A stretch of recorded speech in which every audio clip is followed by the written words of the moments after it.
Okay. Bueno, vamos a ver cómo se clasifican las lesiones de la cavidad oral. Y para eso hay que tomar en cuenta básicamente tres cosas: relieve, cantidad y consistencia. Esto nos va a ayudar porque en relación al tipo de lesión y según estas características nos va a permitir asociarlo con uno o con otras lesiones, con grupos de lesiones que son más o menos parecidas a esta. Por ejemplo, un relieve que es elevado no se va a parecer a algo que es una depresión. Entonces nos ayuda para el diagnóstico diferencial. Ahora, hay lesiones que aparecen de forma individual o múltiple y también nos ayudan a diferenciarlo muy bien. Y la consistencia entre lo firme, lo duro, lo blando que pueda ser, también nos ayuda para diferenciarlo. Entonces, cuando nosotros hablamos de relieve, lo primero que se nos viene a la mente es geografía, ¿no? Sí. Y están los accidentes geográficos, ¿no? ¿Cuáles eran esos accidentes geográficos? Meseta, montaña, llanura. ¿Qué más había? Había río. Yo me acuerdo que me hacían unos dibujos de volcanes, hidrografía de Asia, de América y cosas así, ¿no? Volcanes, cerros. Ok, por ejemplo, ¿cuál es la diferencia entre una montaña y una cordillera, por ejemplo?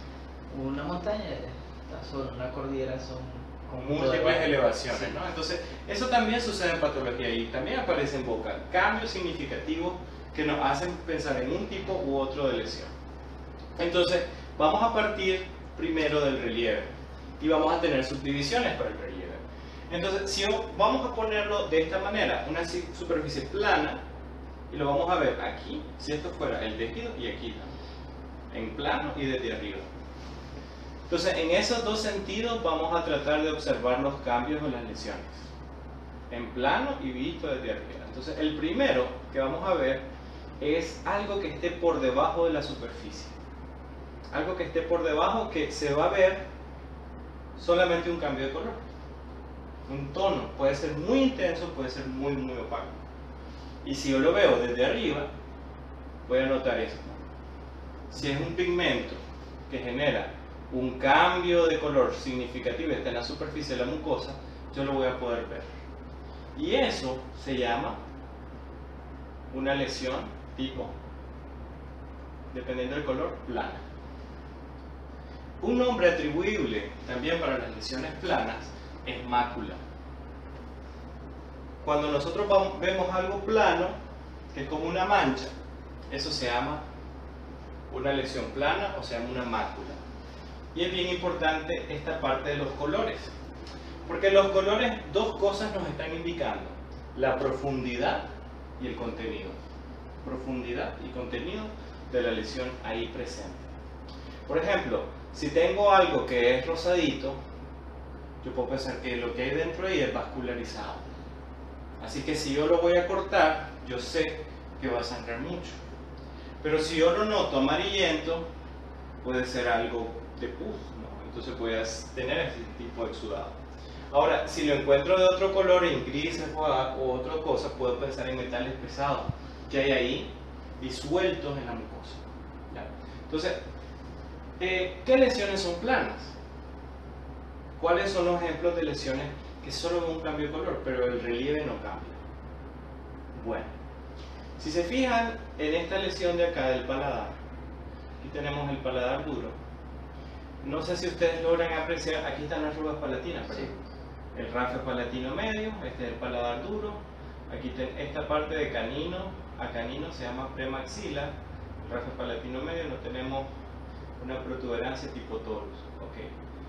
No sé si se fijan que aquí hay como una mancha oscura, pero las papilas siguen teniendo su forma. Sí.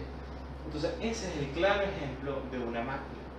Algo que está dentro del tejido, pero que no afecta su relieve, porque está dentro y mantiene la misma textura que tiene el otro lado. Cuando nosotros tenemos este tipo de lesión, lo primero que tenemos que pensar es que si esto se puede o no remover. Como cuando hablamos de lesiones en los tejidos dentarios, ¿se acuerdan?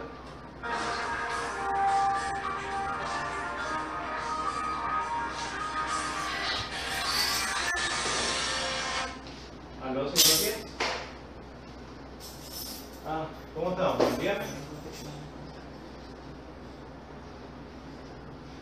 Sí, hasta las 11:30. Sí, ya estamos aquí.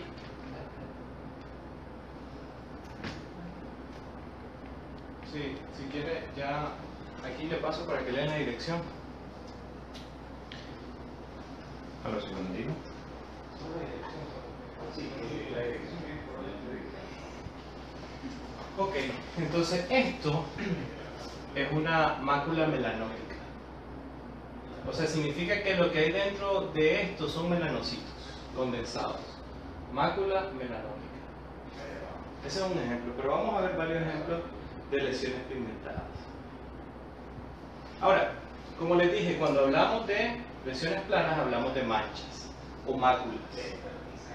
Y como ustedes saben, las máculas pueden, o las manchas pueden ser fáciles o bien difíciles de quitar. ¿Ya? Por ejemplo, si a esta pared le derramamos pintura negra, va a ser bien difícil de quitarlo. Pero si utilizamos un color, un poco más pálido, va a ser un poco más sencillo. También depende del contenido. Ok. El color es bien importante para la mancha. ¿Por qué decíamos que era bien importante el color? Porque determina la profundidad. El color determina la profundidad, pero también determina El contenido. qué es lo que tiene dentro. Y a mí me interesa mucho qué es lo que hay dentro de esa lesión. Entonces, tomando en cuenta eso, vamos a tener algunas características que tienen las máculas o las manchas. Entonces, lo primero es lo que acabamos de decir. El color es muy importante. Y el color que adquiere la mucosa va a depender de varios factores. De tal manera de que la gama de colores me va a decir qué posiblemente esté ahí. Colores que sean verdes o amarillentos me van a sugerir de procesos infecciosos que están generando un exudado. O sea, hay una infección aguda y las bacterias están bien activas, así que hay que tomar en cuenta la infección. Colores que van de rojo a violeta me indican un componente vascular. O sea, hay muchos vasos sanguíneos ahí. Hay mucha acumulación de vascularización en la zona. Y tonos que vayan, por ejemplo, de un color azul, grisáceo u oscuro, podría indicarme metales o presencia de melanina. Entonces, el color sí importa porque yo más o menos voy teniendo una idea. Obviamente, este rojo, si está superficial, se va a ver muy rojo. Pero si está profundo, se va a ver menos rojo, se va a ver rosado. Y igual, un amarillento superficial profundo puede verse un poco más pálido. Entonces, hay que tomar en cuenta siempre esas dos cosas. ¿Qué componentes tiene y cuál es la profundidad que tiene la lesión? Otra de las cosas es tomar en cuenta dónde está la mancha. La mancha está por la superficie del tejido o está dentro del tejido. Porque de repente puede ser un problema, porque uno puede solo ver, pero uno no sabe a ciencia cierta. Entonces hay que hacer unas pruebas como el raspado. Entonces cuando hablamos de lesiones dentro del tejido, significa de que cuando yo lo raspe, no voy a poder quitar la mancha. Esto se conoce, a esta acción de raspar el tejido, se llama como abrasión superficial de mucosa. Abrasión superficial de mucosa. Como se trata del epitelio, y como ustedes bien saben, dependiendo de donde estemos ubicados, ese epitelio va a tener más o menos queratina, uno puede, y como el epitelio no está inervado ni vascularizado, uno puede tomar un elemento abrasivo como un cepillo para tomar biopsia y uno raspa superficialmente y suave sobre el tejido. Y si la mancha sigue, significa que está profundo en el tejido. Si se quita la mancha, es que está en la superficie. ¿Ok? Entonces, esta prueba es bien importante, el raspado superficial de la mucosa. Se tiene que hacer solo en epitelio. Hay queratina en salud y no hay inervación en la zona. Luego tenemos en la superficie del tejido, o sea, encima del tejido. Aquí sí podemos hacer la prueba superficial de raspado y ahí sí lo vamos a remover. Y qué bueno que cuando yo tengo una lesión que la puedo raspar y se quita, eso me indica que tiene un buen pronóstico. Porque significa que fue algo que contactó la superficie y se quedó pegado ahí. Entonces yo lo puedo quitar. El problema es cuando se da esto. porque si hay dentro del tejido hay cosas que no la voy a poder sacar. Y sobre todo saber qué cosa es. Ya vamos a ver qué cosas pueden estar ahí. Muy bien. Después tenemos acumulación de sustancias. ¿Qué cosas son las que hacen que la mucosa cambie de color? Y ahí tenemos dos grupos de sustancias. Las sustancias denominadas como endógenas y las exógenas. Hay sustancias endógenas, por ejemplo, como la melanina, que lo producen los melanocitos. Pero hay sustancias exógenas que vamos a ver que hay una gran variedad de ellas. Entonces, primero hay que tomar en cuenta que la mucosa es como una esponja. Tiene una alta facilidad de absorber las cosas que entran ahí. Y pongámonos a pensar, en la vida de don Juan, que es camionero y que anda de ciudad en ciudad, y tiene que ir desde Panamá hasta Guatemala. ¿Cómo será una mañana de don Juan en su travesía desde Panamá hasta Guatemala? ¿Con qué empieza su desayuno? Café. Y el café es un elemento que tiende a pigmentar no solo los dientes, también puede llegar a pigmentar la mucosa de forma crónica. ¿Qué otra cosa? En el desayuno. Puede ser. De hecho, El té también. ¿perdón? El té también. El té, pero bueno, es más común que tome café, porque si va a conducir necesita mantenerse alerta, ¿no? ¿Y el café cómo se lo toma? ¿Frío o caliente? Caliente. Cuando nosotros le agregamos temperatura a las sustancias que ingerimos, la capacidad de penetración en la mucosa aumenta. Porque las células que se mantienen unidas unas con otras en el epitelio, que lo hacen gracias a los desmosomas, cuando se le imprime calor, se separan una pequeña porción, permitiendo que el pigmento penetre. Entonces hay que tener mucho ojo con las sustancias altamente pigmentantes y las cosas calientes. ¿Ok? Las cosas frías es más difícil, o el tiempo es más difícil también. ¿Qué más va a comer don Juan?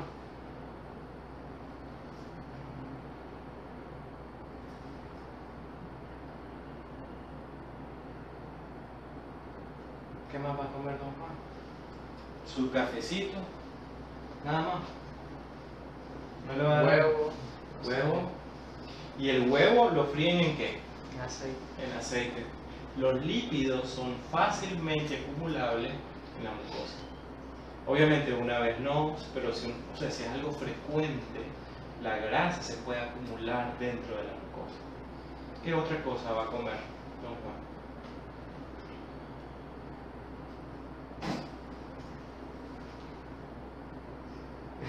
¿Qué más? Un par de huevos revueltos, su café, pancito. Pan. Sí, pero el pan. A veces comen chorizo, no sé. Sí, pues también la grasita, ¿no? También es lo metido, ¿no? Y lo caliente, que ayuda a la penetración. A menos de que sea McDonald's, pues hay uno que puede ser fresa, ¿no? Y va a ir a McDonald's a comerse sus waffles, cosas así, ¿no? Sus pancakes y todo el rollo.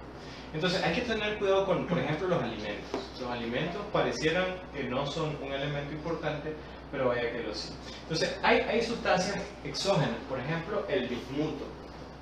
El bismuto, ¿ustedes saben qué es el bismuto? El bismuto es un metal. Se encuentra en solo algunas regiones selectas de México, Colombia y Chile. Y también hay en Canadá. De hecho, en América es donde hay más bismuto. Y el bismuto sirve para muchas cosas, desde hacer artesanía, porque esto lo pulen y tiene diferentes colores. Es bien interesante este metal porque entre más lo pulen va cambiando el color. Por ejemplo, si lo pulo superficialmente me queda rojo. Si lo pulo más, me queda otro color. Entonces en artesanía, bisutería, cosas así lo utilizan mucho para ese tipo de cosas ornamentales. Pero también el bismuto sirve para hacer aleaciones con otros metales para la industria. Si yo quiero hacer zinc o quiero hacer alguna estructura metálica, lo ayudan también para unir un metal con otro. No es lo mejor, pero funciona. Y el bismuto también está en cosas que uno menos se lo espera. ¿Creen ustedes que esto se puede tomar? ¿No? ¿No? Sorpresa. Está en el Pepto Bismol. ¿Qué cosa? Y el Ya está el nombre. Sí, exacto. El Pepto Bismol tiene la facilidad de pigmentar la mucosa. Así que tenemos un paciente que después de tomar 2 frascos de Pepto-Bismol, porque tenía un gran problema estomacal, al día siguiente o a los días tiene pigmentación perioral. Entonces aparece este paciente con manchas en diferentes partes de la mucosa. Hay un caso que yo resolví con la doctora Roa de un caso de Pepto-Bismol en un paciente geriátrico. Si hay un chance en el receso se los muestro, los tengo en emails publicados. Y ese paciente fue a las 48 horas después de tomarse los 2 frascos de Pepto-Bismol. Generó como consecuencia esas múltiples manchas dispersas. Uno los frota y no se quita. Está en la mucosa. ¿Ya? ¿Por qué? ¿Por qué llegó a la mucosa? Ahora, en este paciente en la piel tal vez no lo vemos, pero recuerden que la mucosa es menos gruesa que la piel.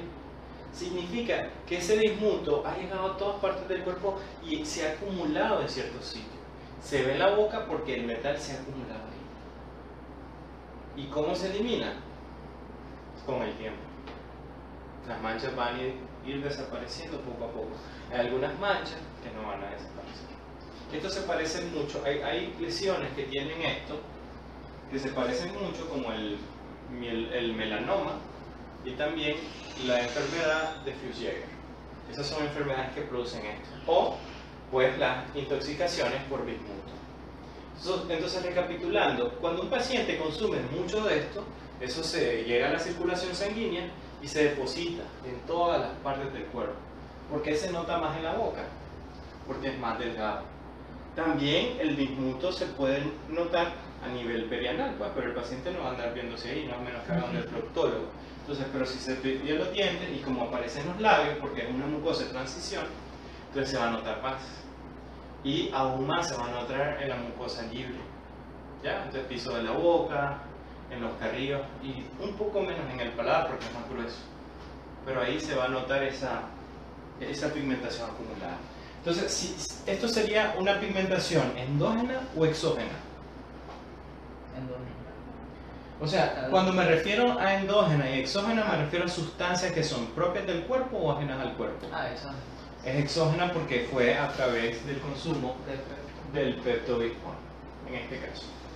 Otra de las pigmentaciones son por el tabaco. Y ya hablamos la vez pasada de que el tabaco y el alcohol son altamente dañinos para la salud oral. Y el tabaco tiene un montón de sustancias que son altamente depositables y pigmentables. Esto no solamente para lo que sería los dientes, sino que también para las mucosas. Y además el tabaco tiene algo parecido al café. ¿Qué cosa es? ¿Qué es lo que también produce el café? No, el café. El café se toma y el cigarrillo produce calor. ¿Qué le hace a la pigmentación? Le facilita el trabajo, ¿no? Le facilita el trabajo por la temperatura, hace más fácil el depósito. Entonces, por muchas razones el tabaco pues, es bueno, porque aparte de que me puede dar un problema cardiovascular, me puede generar una lesión pulmonar, me puede generar una lesión bucal, también me puede generar una pigmentación.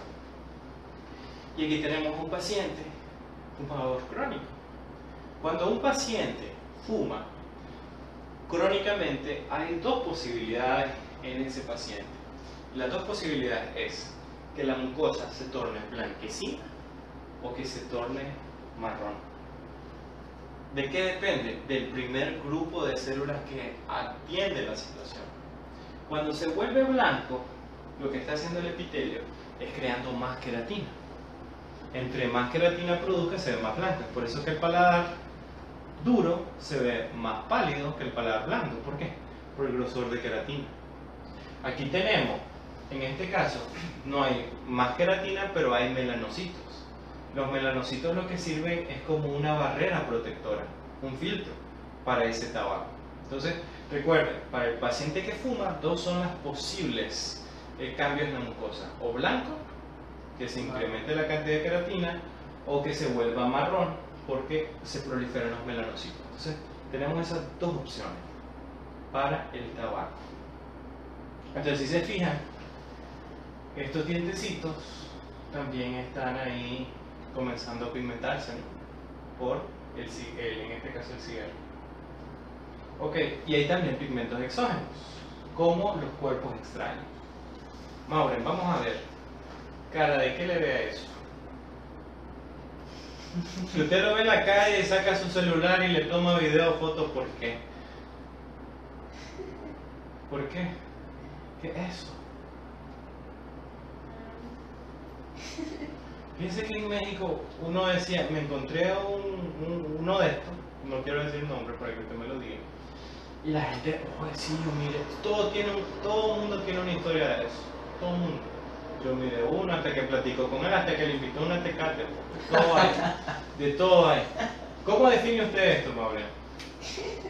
¿Cómo le llamaría usted? Llama, está en su casa, ¿no? Papá, mamá, vengan a ver, mire ¿qué cosa? Yo diría una nave, ¿Viene freezer o qué onda? un platillo. Un platillo volador, sí, está bien. Un UFO o un ovni, ¿no? Entonces, cuerpos extraños, o sea, son cosas que no deberían de aparecer en lo que sería la cavidad oral o la mucosa. Y muchas veces son acumulaciones metálicas que están metidas en la mucosa donde no deberían de estar. Y también uno interesante es el mercurio, que se utiliza en odontología.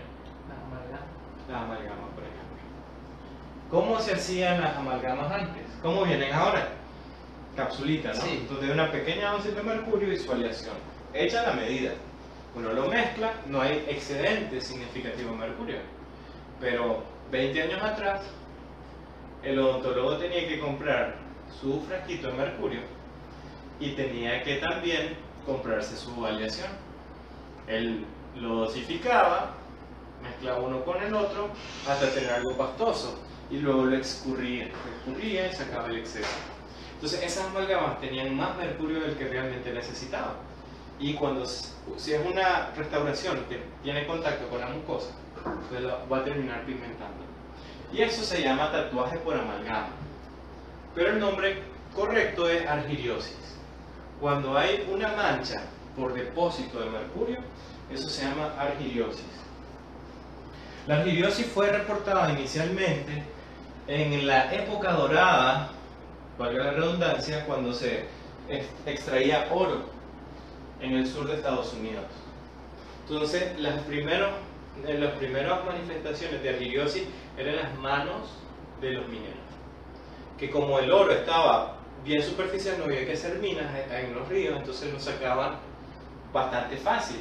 Y tenían el mercurio, y el mercurio lo que hacía es separar el oro de otros minerales con los que está compuesto. Entonces se manchaban las manos. Eran grandes cantidades, ¿no? A pesar de que tenían una gruesa capa queratina ahí, se manchaban con facilidad. Y aquí les tengo un video para que miren. Aquí parece que se nos apagó el audio.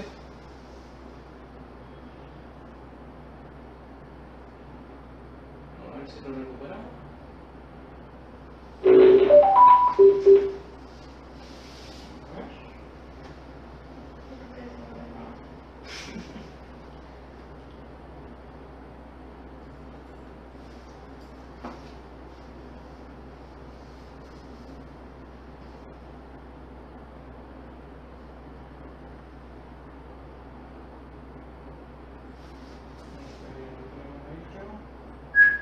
Ahora sí.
puede tener un efecto negativo en forma de disrupción endocrina que puede afectar a la reproducción. Además, pueden causar este tipo de efectos de cáncer.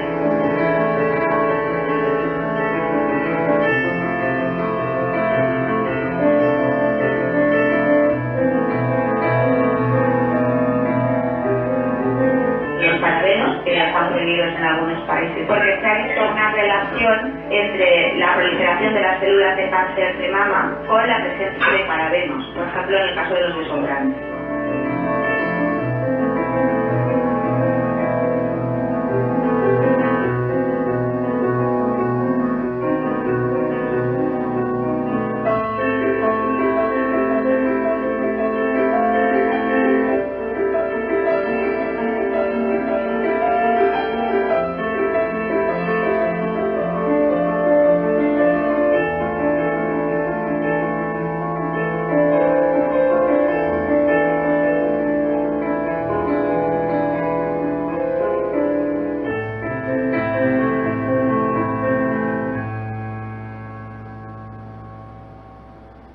¿Qué le pareció? Todas esas sustancias, pues, como la mucosa de una esponja, se absorben. Pasan o se quedan atrapadas en la mucosa o pasan a la circulación sanguínea. Y la madre se lo transfiere al hijo, ya sea por la leche o transplacentariamente, ¿no? Entonces hay muchas sustancias que hacen eso. Por ejemplo, este es un caso de argiriosis. La argiriosis habíamos dicho que tiene que ver con depósitos de mercurio. ¿Cómo llegó el mercurio ahí? Si este es un señor que usa una prótesis porque no tiene dientes, total, ¿verdad? ¿Cómo llegó hasta ahí el mercurio?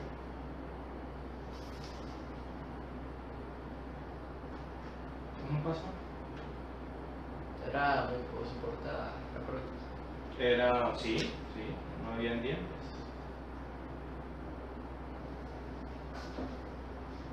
¿Cómo pasó?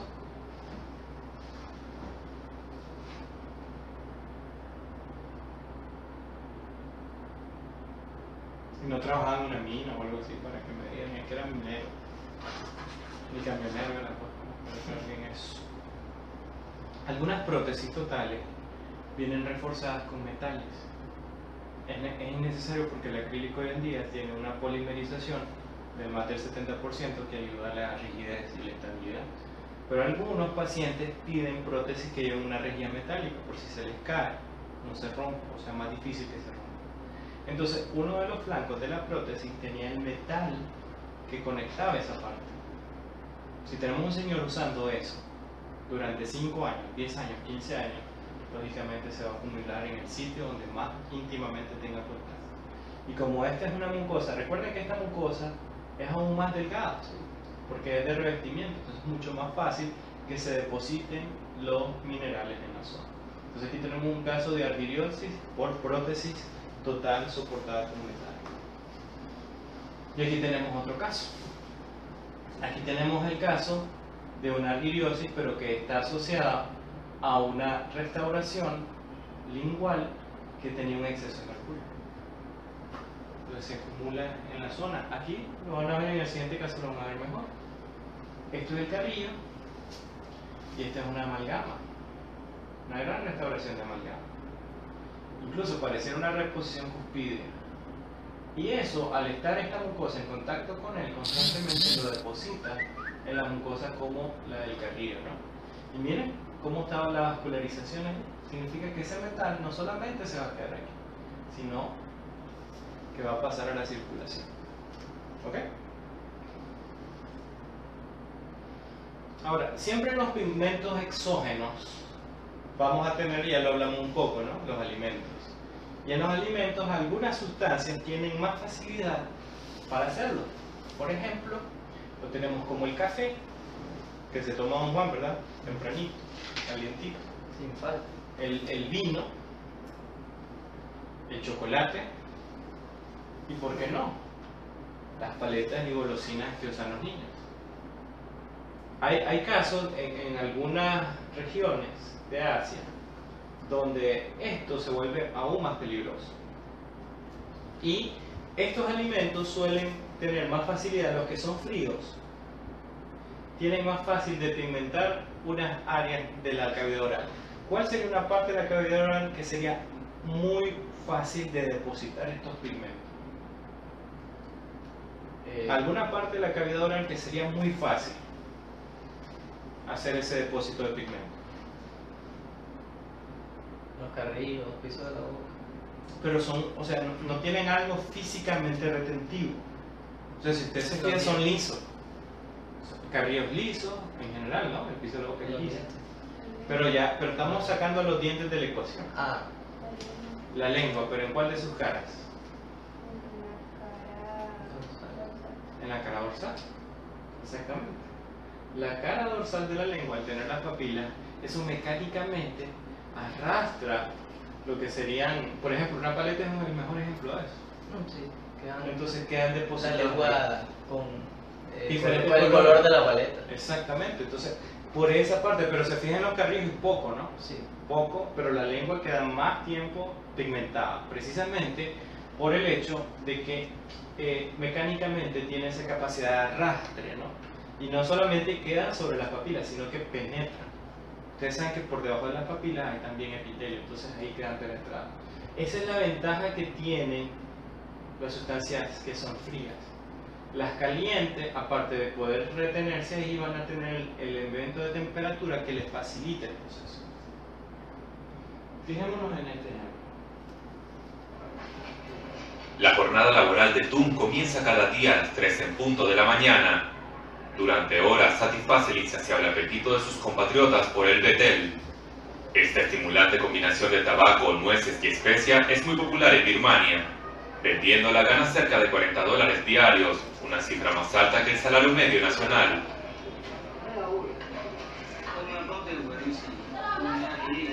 Tengo 20 consumidores habituales que me compran y otros 80 más por día. El betel se masca desde hace siglos en el sudeste asiático. Aquí en Rangún las manchas rojas de saliva en el pavimento son la muestra de que la tradición sigue viva. Este taxista comenzó a mascar cuando tenía 12 años para calmar el dolor de muelas. Como le sucede a millones de personas más, para él ahora es un hábito diario. Le ayuda a lidiar con la fatiga y el aburrimiento en los interminables atascos de la ciudad. Estoy medio dormido cuando tomo el volante de mi taxi, así que mastico un poco de betel para sentirme menos cansado. Pero los expertos alertan de los peligros del betel para la salud. Tanto el tabaco como la nuez de areca son cancerígenos. Y el país sufre unas cifras insólitas de cáncer de boca.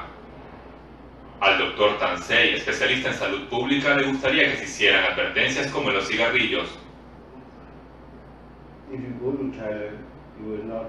Si vas a Tailandia, no verás mucha gente mascando betel a altas alturas, ni siquiera en las zonas rurales. Si vas a Malasia es lo mismo. Así que, ¿por qué nuestra gente sigue manteniendo esta tradición? Podemos contar que es realmente peligroso. Pero eliminar un hábito lleva tiempo.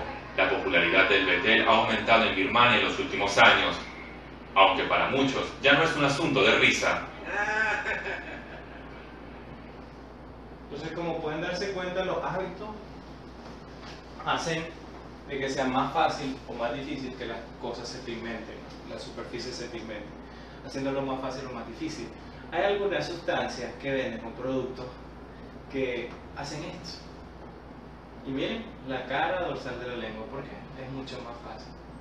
Y los que venden este producto aseguran 6 horas con ese aspecto. Entonces, imagínense que viene un paciente pediátrico y nosotros no sabemos de esto y nos llega con la lengua así. Y tal vez el papá pues andaba de viaje, se fijó en el niño, no estaba la mamá, la tía no sabe por qué anda la lengua así y lo trae al consultorio y miren, están ahí. ¿Qué es lo primero que tenemos que hacer en este tipo de casos? Preguntar. Bueno, pero el papá tal vez no sabe. Al pequeño, que si él consumió. Ok, Sí. ayudarnos de la historia clínica y tal vez pues los niños son temerosos, a veces quieren hablar, otras veces no. ¿Qué vamos a hacer? ¿Qué prueba clínica podemos hacer nosotros? Exacto, eso es lo que vamos a hacer. Lo primero, si yo tomo una gasa limpia, un hisopo, y yo froto sobre la superficie, y yo tengo una pigmentación, análoga a la pigmentación que tengo ahí, entonces yo pienso que es algo que está superficial, ¿no? O sea, que está sobre la superficie de la mucosa. Y eso me va a ayudar mucho, ¿no? Porque es mejor que esté sobre la superficie a que esté dentro, ¿verdad? Muy bien, así que no olviden ese tip que es muy importante.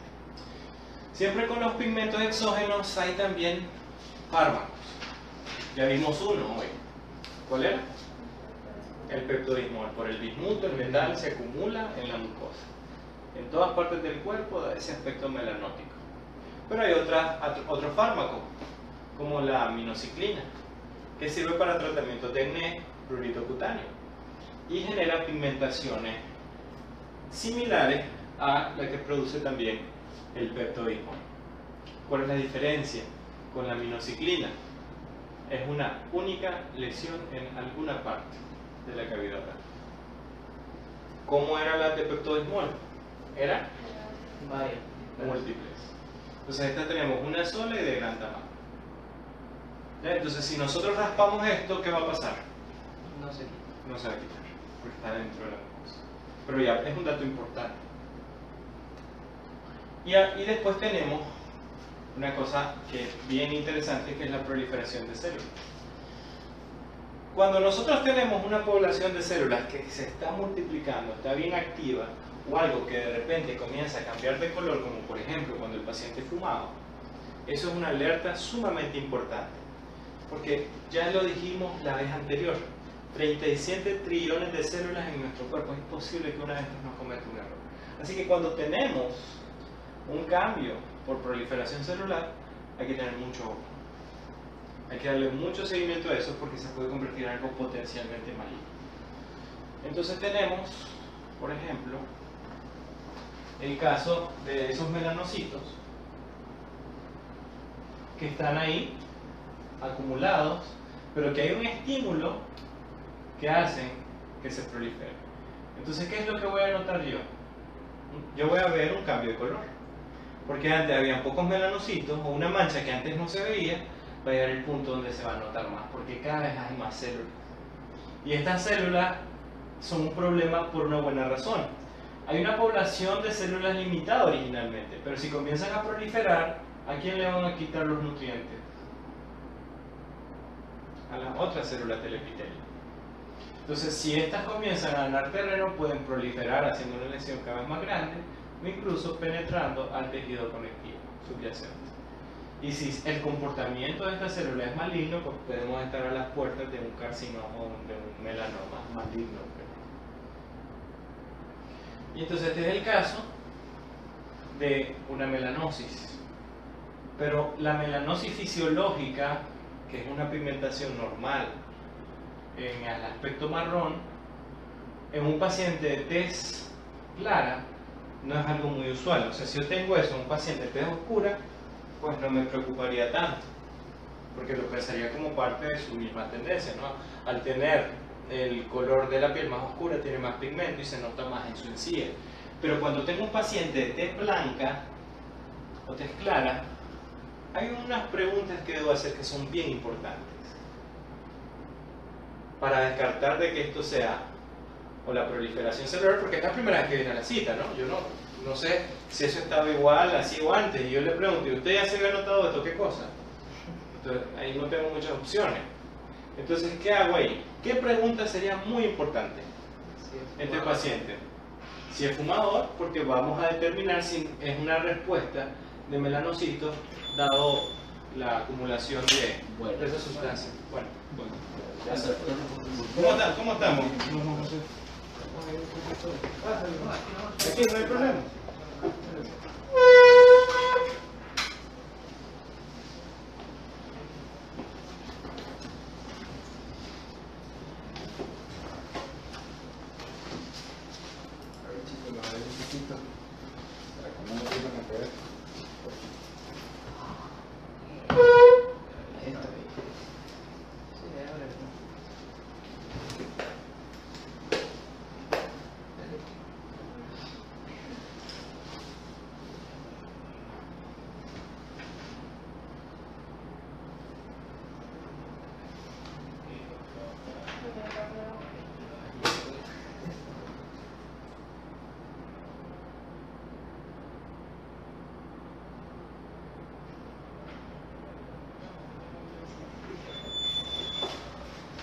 Listo. Entonces, ¿qué preguntas eran importantes aquí? Si fumaba, si era fumador. Ok, ya decíamos dicho. que podía ser una opción bastante buena. ¿Y cuál es otra? Porque ya decíamos, el paciente de salud de tez oscura no es raro, pero paciente de tez clara sí. Debería llamarnos la alerta. Esto no quiere decir que melanomas no aparezcan en pacientes de tez oscura, claro que sí. Pero estamos hablando de una evaluación previa, ¿no? No sería algo tan común. ¿Qué pregunta sería muy importante? No sé si tiene que ver, pero sí consumen bastante alimento caliente. Que el cigarro también. ¿Qué tipo? Sí, bueno, sí, si Puede toma ser café. su café. Ajá. ¿Cuál sería otra? No le hemos mencionado hasta el momento esta pregunta. Ok.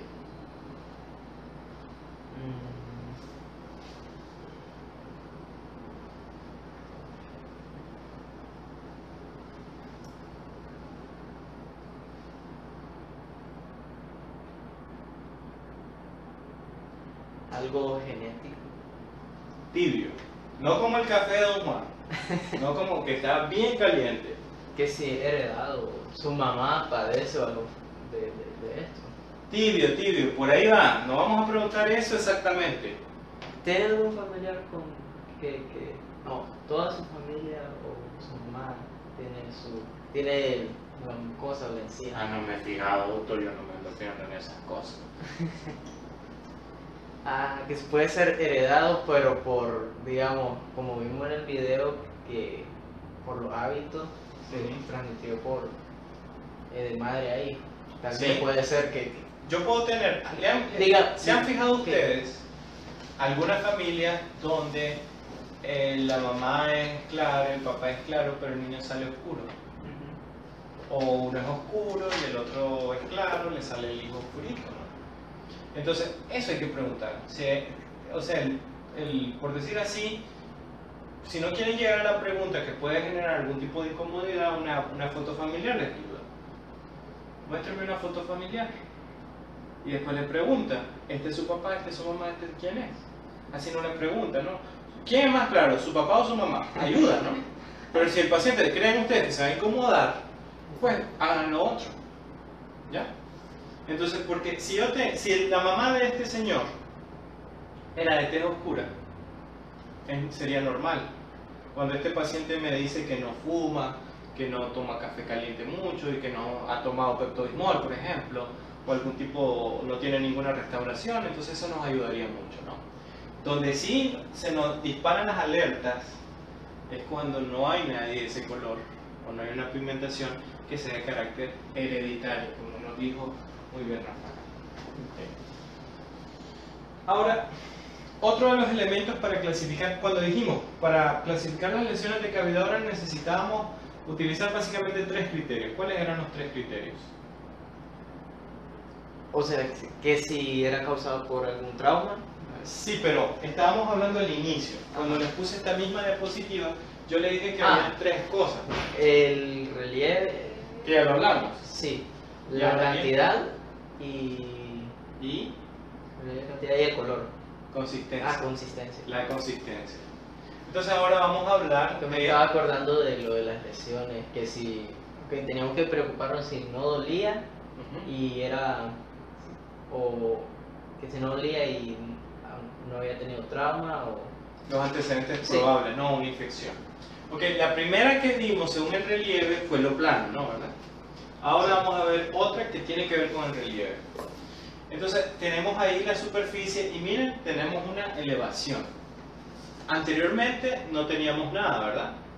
O sea, era debajo de la mucosa. Esto está por encima y genera un tope, ¿no? Algo que quita lo del relieve normal. Entonces yo lo veo superficialmente, eso elevado, o eso desde arriba que también se nota abultado, ¿no?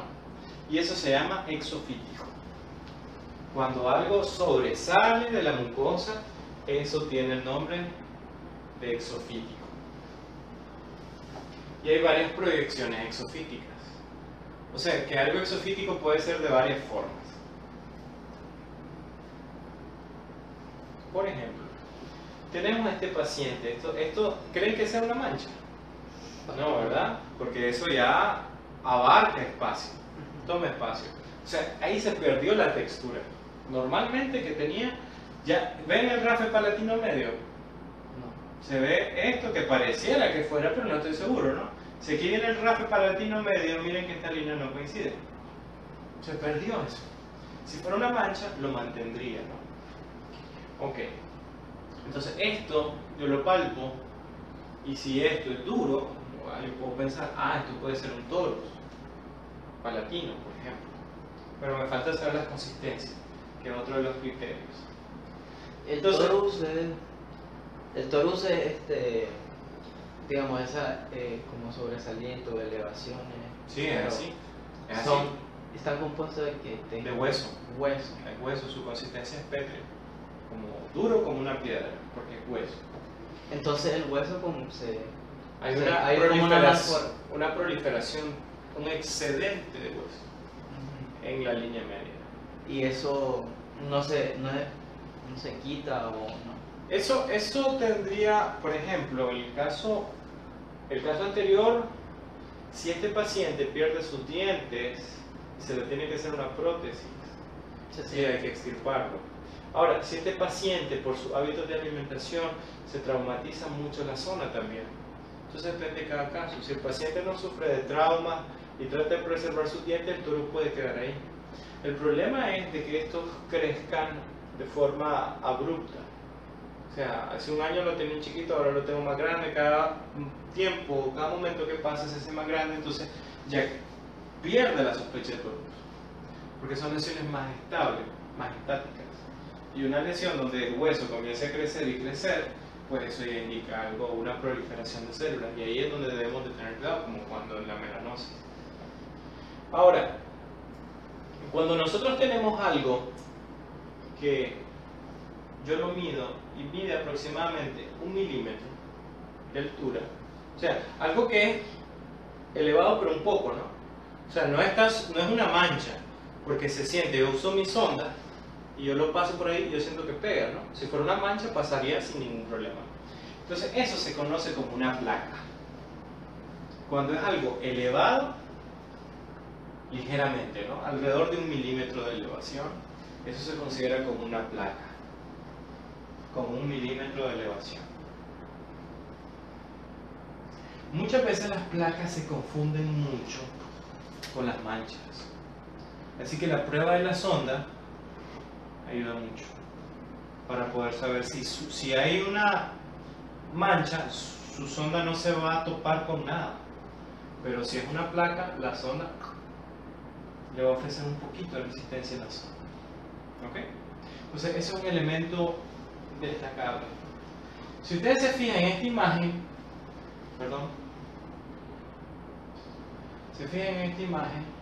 pareciera una mancha, ¿no? Sí. Pero con la sonda ustedes van a ver que pega. Una cosa sutil, por eso les digo que usen una sonda. La sonda es Roma y la punta y no va a dañar. Entonces, esto, cuando ustedes se encuentren una placa blanca asintomática en esta zona, ¿dónde estamos aquí? Acá ventral. ¿Y ese sitio cómo se llamaba? ¿Era parte de qué cosa?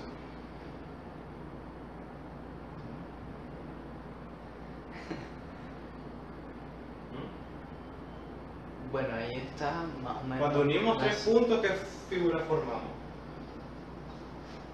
3 puntos. No. Bueno, pero no 3 puntos seguidos, no. Un punto aquí y otro punto aquí. ¿Qué forma? El triángulo de la muerte. Está ubicado en el triángulo de la muerte. Viso de la boca, Zona retromolar. cara ventral de la lengua y las 2 zonas retromolares bilaterales. Entonces, si encontramos algo aquí asintomático indoloro, hay que preocuparnos. Esto bien podría ser una leucoplasia. Y la leucoplasia es una lesión premaligna. Hay que averiguar en este paciente acerca de su hábito, fuma, toma. ¿Ha padecido alguna infección? ¿Sí? Sí, exacto, sí. Puede generar una predisposición a la mucosa. Entonces aquí, mucho ojo con las leucoplasias.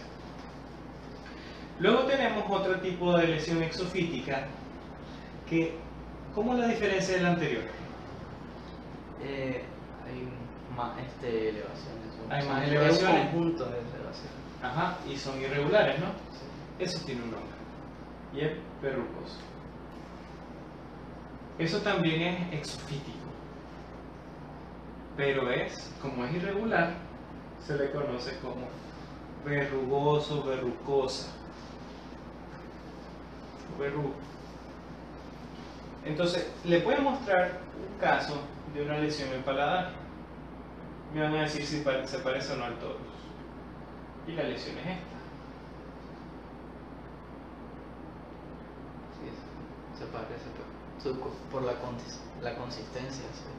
Bueno, aquí no podemos saber la consistencia porque tendríamos que tocarlo, pero no se fijan como que hay un montón de pelotitas. Y las otras eran, lo vamos a regresar un poco, eran mucho más grandes. Sí.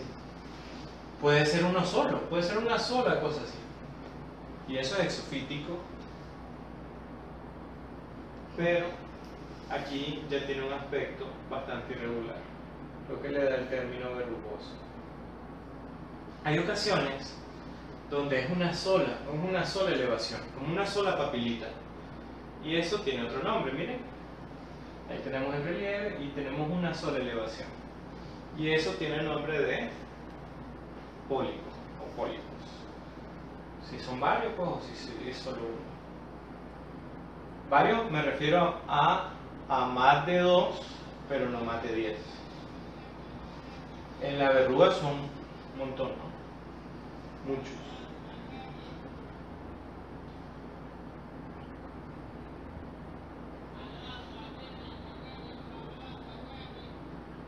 Aquí tenemos el ejemplo.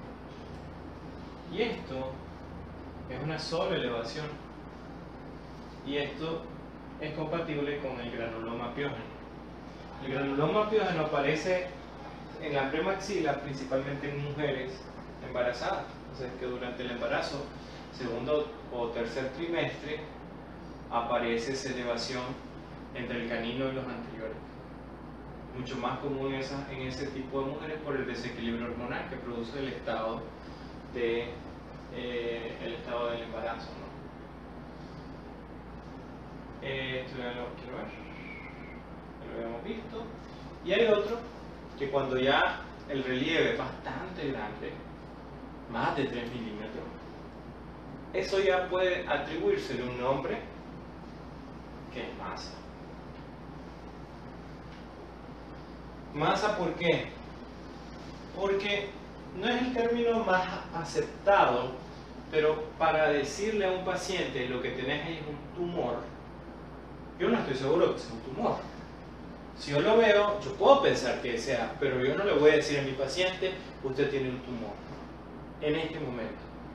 Si yo tengo a este paciente que me llega a la consulta y yo me encuentro con eso, a primera impresión sin hacer más que simplemente la evaluación clínica, haber llenado la historia, no encontré nada en la historia que me hiciera sospechar, y el paciente venía porque tal vez quería, no sé, alguna restauración, una limpieza. Se le cambiara esa amalgama por resina. Ajá, alguna cosa así. Una cosa así. Entonces es asintomático. Yo no le voy a decir al paciente, yo creo que usted tiene un tumor ahí. ¿Por qué no? Se puede asustar. Sí. Y cuando un paciente, o sea, fíjense que decirle eso a un paciente le cambia su estilo de vida muy significativamente. Porque hay diferentes tipos de pacientes. Hay pacientes que se lo van a tomar bien, pero hay pacientes que pueden entrar en depresión por esto. Y yo estoy seguro, en este momento, ¿qué es eso? No estoy seguro. Entonces yo utilizo el término masa porque es indistinto, no lo va a asociar a algo necesariamente malo. Mire, yo le encontré algo ahí, esa pelotita, esa masita de encía ahí, y vamos a averiguar qué cosa es. Pero no le voy a decir, mire, lo que usted tiene ahí es un tumor y se lo tenemos que quitar, si no se muere mañana. No puedo, ¿no? No puedo decir eso. Entonces yo voy a utilizar ese término. como les digo, no es el más correcto desde el punto de vista técnicamente hablando, pero para el paciente es mejor, porque le genera menos conflictos psicológicos. Y pasamos a una tercera forma de relieve de la lesión. Y esto se trata de algo totalmente diferente. ¿Qué tenían en común todas las anteriores? La que era mácula, la que era plana, la que era pólipo, la que era verruga, la que era la masa. ¿Qué tenían en común? Elevación. Pero la mácula no tenía elevación.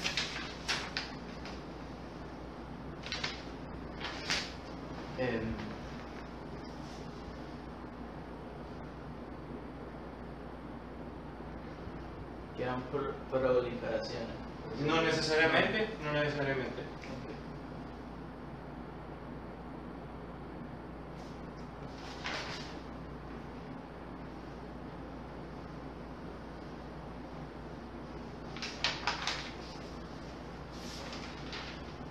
¿Qué hay cerca de un colegio? Cualquier colegio. En la calle de ese colegio, que casi hay siempre. En la calle de ese colegio. Una pulpería. Ok, en la calle. No en las casas. Bueno, andenes, ¿qué más? En la calle por donde pasan los carros. ¿Qué hay? Que obliga a los conductores a ir más lento. Señalización. Ah, no, los reductores. Exactamente. Los reductores. Los reductores. Entonces, hay dos cosas por las cuales la gente se detiene en una calle. O hay reductores o hay.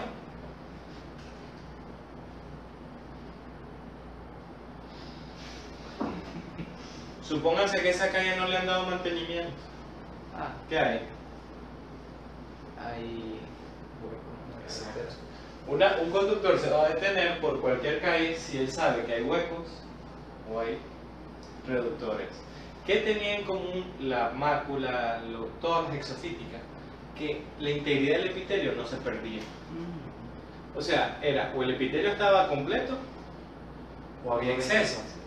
Pero en la úlcera se pierde. De hecho, el concepto de definición de úlcera es pérdida de la continuidad del epitelio. Pérdida de la continuidad del epitelio.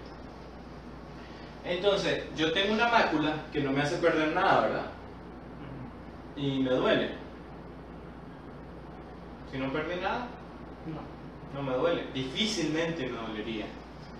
Una proyección exofítica tengo de más, ¿no? ¿Cómo llegó el paciente con la masa? ¿Con dolor en la masa? No. Entonces, esas tampoco podrían doler, pero estas sí duelen. Y ese es un elemento diferencial también.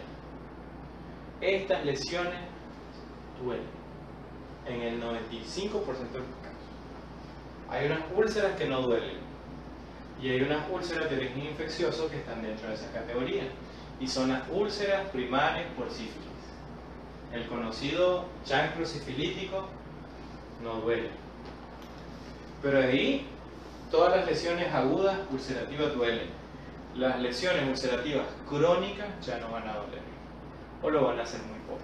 Entonces, dos cosas importantes para la úlcera: duele y se pierde epitelio. Y cuando se pierde epitelio es más fácil que se llegue el tejido conectivo y lo que lo vuelve más sintomáticas. Entonces, miren, pareciera una mancha, ¿verdad? Pero esa mancha no está sola. Si ustedes se fijan, esa mancha tiene como algo alrededor rojo.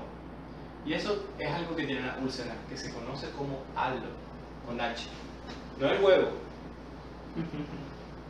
Tiene un halo. Como en los santos que tienen la aureola, las úlceras tienen eso también. Pero se llama halo. Y eso indica el proceso inflamatorio. Entre más rojo esté, significa que la lesión ulcerativa es más reciente. Y entre más pálido esté, que la lesión es de mayor data o más vieja data. Entonces recuerden que esta duele. Y una lesión ulcerativa se recupera en la medida que aquí se vayan agregando grupos de células. Así que una úlcera se recupera del fondo hacia la superficie. Entonces esa sería otra característica importante para las úlceras. Las úlceras van a estar cambiando de color en la medida que yo le coloque capas y capas de células. Imagínense esta pared gris y le voy a dar una primera mano de pintura. Hubiera quedado así, de blanca. No, ¿verdad? Pareciera que solo le atenúa un poquito el gris. Entonces vengo como otra capa. Ya se mira un poquito mejor, pero no está terminada. Entonces paso de 3 a 4 veces para que ya quede, ¿no? Si era una pared gris. Obviamente si ya estuvo pintada y solo es corregir algo, no necesito tantas pasadas, ¿no? Pero lo mismo pasa con una úlcera. Entre más profunda sea, más capas se tienen que agregar y más colores van a tender a cambiar. Al principio es roja, el fondo es rojo, después se torna amarillento y ya cuando está por cicatrizarse, se torna blanquecino hasta volverse rosado, porque va desde el fondo hacia la superficie. Otro de los aspectos, habíamos dicho relieve, ¿verdad? Ya dijimos los 3 relieves, que era una mácula, que era lo exofítico y era lo ulcerativo, ¿verdad? Sí. ¿Y ahora con qué vamos? Eran las 3 cosas que hablamos al inicio. Bueno, La consistencia es el tercero, la cantidad. la cantidad. ¿Cómo saber si secamos o no el paraguas? Aunque hoy es bien difícil, ¿no? Pareciera que no va a llevar y termina cayendo un aguacero increíble, hasta los carros se ven en los cauces. Increíble. Entonces, uno ve el cielo y entre más o menos nubes vea, uno dice, ve, hoy va a llover. A mí me pasa. Yo hago la prueba en las mañanas, veo, tengo ropa que sacar a secar. Y digo yo, se ve nublado, muchas nubes, no la voy a sacar a solear, pues, porque igual no va a haber sol y si no va a llover.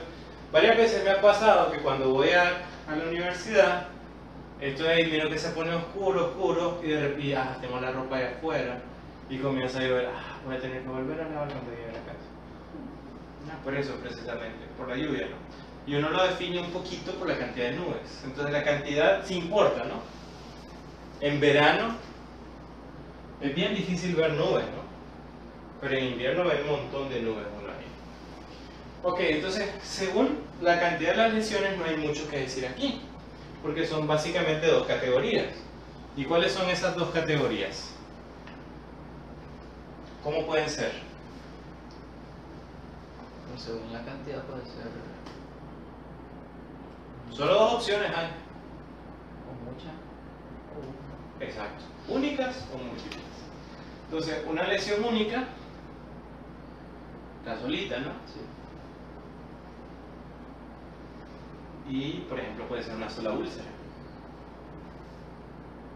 Fíjense que es bien importante esta parte de la cantidad, porque cuando se trata de úlceras, por ejemplo, las úlceras se dividen en las etiologías. La etiología es la causa. Yo puedo tener una úlcera por infección, pero también puedo tener una úlcera por trauma. Ahora, cuando se trata de una infección, ¿cuántas úlceras puedo tener? ¿Una o varias? Varias. Puede tener varias, ¿no? Dependiendo de la infección, aunque siempre hay excepciones. Y cuando es por trauma, Uno. probablemente solo una. Entonces, eso es bien importante porque me está ayudando a determinar la causa. Por ejemplo, si el paciente no sabe la causa y yo miro un montón de úlceras pequeñas, digo, esto es sistémico. Eso puede ser un problema. Y la otra es que sean varias, ¿no? Varias lesiones. Lo que se conoce como múltiples.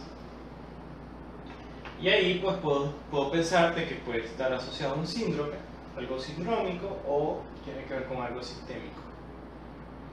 Entonces el abordaje es un poquito más complicado. Quizás tengo que hacer otro tipo de pruebas para esa parte. Por eso, ahí hay que tener mucho ojo cuando son múltiples lesiones. El relieve también les va a ayudar, porque si tengo múltiples lesiones elevadas, pues puede ser una gran proliferación de células. O si se trata de una úlcera, pueden ser múltiples úlceras derivadas a un problema autoinmune, por ejemplo. Una enfermedad que genera múltiples úlceras y que es de origen autoinmune es el pénfigo, por ejemplo. también hay otra enfermedad como el lupus eritematoso. También puede generarlo. Entonces hay que tenerle especial interés a las lesiones múltiples. Miren, por ejemplo, eso. Un montón de úlceras. Ampliamente dispersas. Y esas úlceras duelen un montón. Fíjense los halos. Son recientes, ¿sí o no? Sí. Porque son rojas. Así que este paciente se maneja con dolor.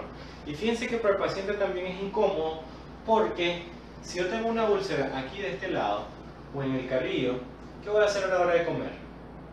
Comer al otro lado. Exacto. Pero cuando tengo a ambos lados de la línea media, No puede comer. ahí sí se vuelve difícil, ¿no? Se vuelve complicado. Y vamos al tercer aspecto. ¿Qué era lo tercero? Ya hablamos del relieve y hablamos de la cantidad. Ahora viene la consistencia.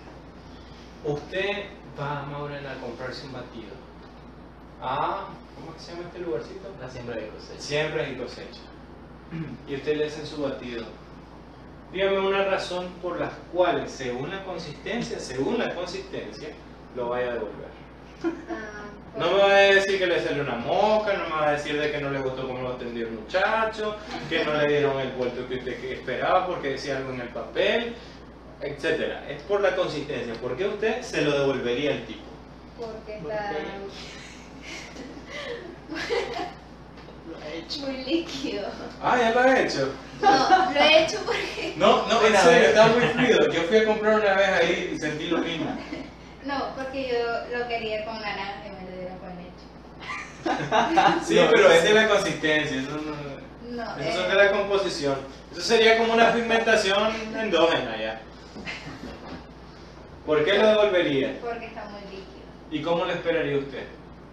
Más espeso. Más espeso. Le echamos otro chorrito de jugo, pues, para que se le ponga más espeso.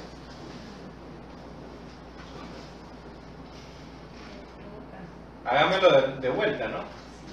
¿Qué es lo que hizo el muchacho? ¿Le dio más tiempo en la licuadora o menos? Menos tiempo.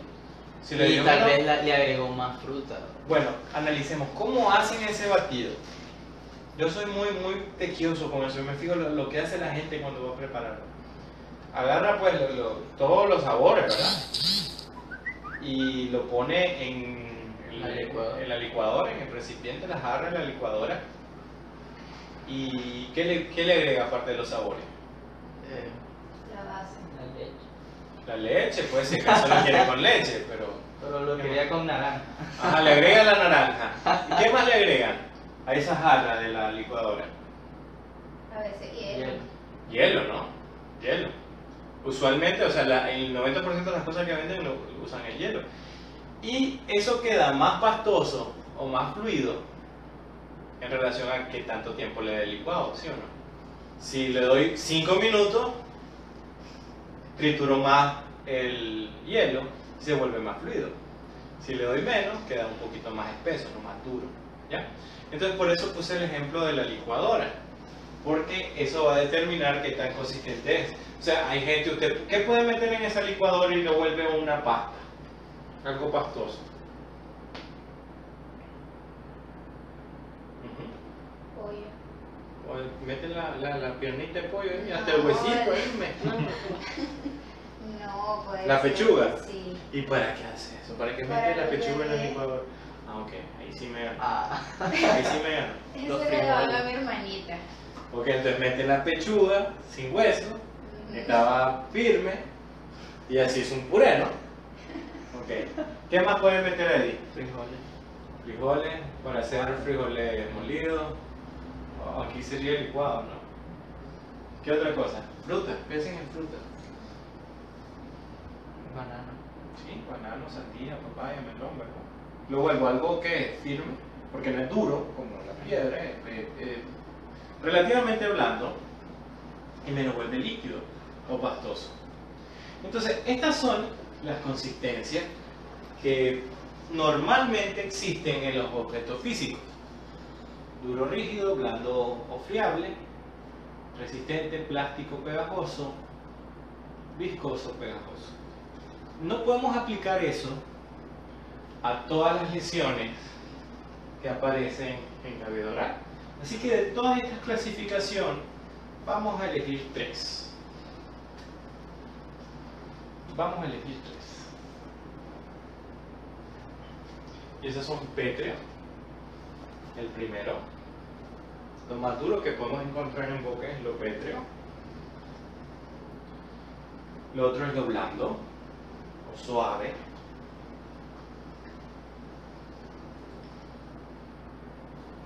Pero también dentro de lo suave o blando está lo gomoso, que ya les voy a decir cuál es la diferencia entre blando y gomoso. Y también tenemos, lo firme.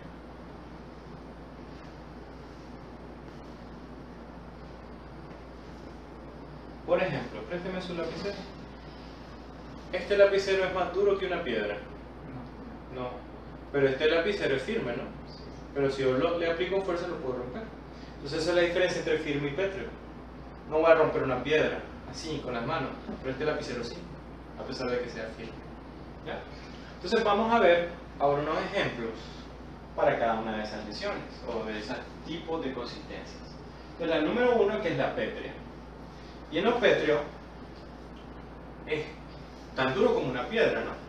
Y cuando nosotros hablamos de pétreo, hablamos de consistencias que son óseas, lo que tiene que ver con el hueso. Ahora, ¿cuáles son lesiones que son pétreas? Toda neoplasia que produzca una matriz inorgánica va a ser pétreo. Toda anomalía que produzca hueso va a ser pétreo. Los toros, ¿cómo van a ser? Pétreo porque tiene que ver con la formación de hueso, ¿no? Aquí tenemos, ¿no?, otro ejemplo. Y estos son los famosos toros mandibulares. Entonces yo lo toco y está duro. Y miren que aquí yo estoy estirando la mucosa. Esta persona no se la ha lastimado, pero eso no se le ve rojito. Se le ve rosadito pálido. Esto no es un problema a menos de que se traumatice o comience a perder estos dientes. Que por esa limpieza parece que ahí los va a ir perdiendo poco a poco. Ahora, yo cuando yo tengo que tomar en cuenta que cuando yo palpo algo pétreo, casi siempre no duele y me ofrece resistencia. Yo le hago una presión digital y se opone a esa presión digital, no deja que lo comprima. Eso es lo típico de lo pétreo. Vamos a hacer una prueba en la cavidad oral, donde vamos a tocar el paladar duro y vamos a notar sobre la línea media que es bien duro, ¿bien? O sea, no permite que lo deprima. Otra de las consistencias es lo blando, ¿no? Y en lo blando puede ser como una gelatina. Pero es delicado, ¿no? Como los labios. Entonces es suave, ¿no? Pero si yo le ofrezco mucha presión, ¿qué le va a la gelatina? Se la presiono mucho. Se desbarata. ¿Sí? Entonces yo puedo, si ejerzo mucha presión, generar dolor en los labios, por ejemplo. Ya, entonces es algo que me implica a mí tener un poco más de cuidado por las características implícitas del tipo de tejido. Aquí por eso hay que tener cuidado, ¿no?, con la forma de manipularlo. Los pétreos, o sea, no es que vamos a hacer una fuerza descomunal, pero sí nos permite hacer cosas que en los labios no nos permitirían. Y por ejemplo, esto que encontramos en el carrillo, ¿esto qué tipo de relieve es? Una masa. ¿Ah? No, no es una manzana. Una masa. Ah, una masa, pero no es tan grande. ¿No? No es tan grande. Esto es el reborde alveolar, ¿bien? Okay, entonces... Entonces no es tan grande.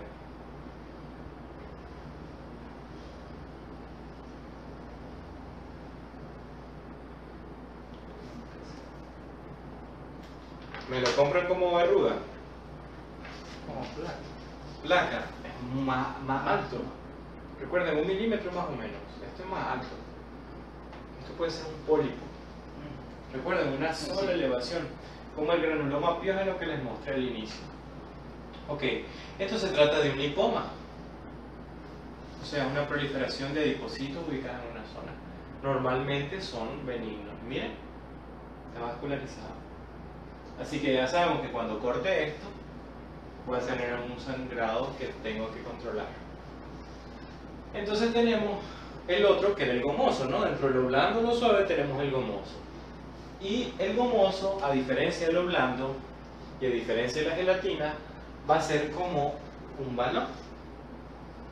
¿Y qué hago si yo tiro al piso un balón? Rebota. ¿Qué pasa si tiro al piso una gelatina? Soy un niño malcriado, ¿no? Si tiro al piso la gelatina, ¿no? Entonces, esa capacidad de rebotar, cuando yo lo presiono, se le conoce como gomoso. ¿Qué parte de la cavidad oral es así? Gomosa. O elástica. ¿Qué parte? Paladar blando. Sí, pero tocar el paladar blando puede generar reflejo nauseoso.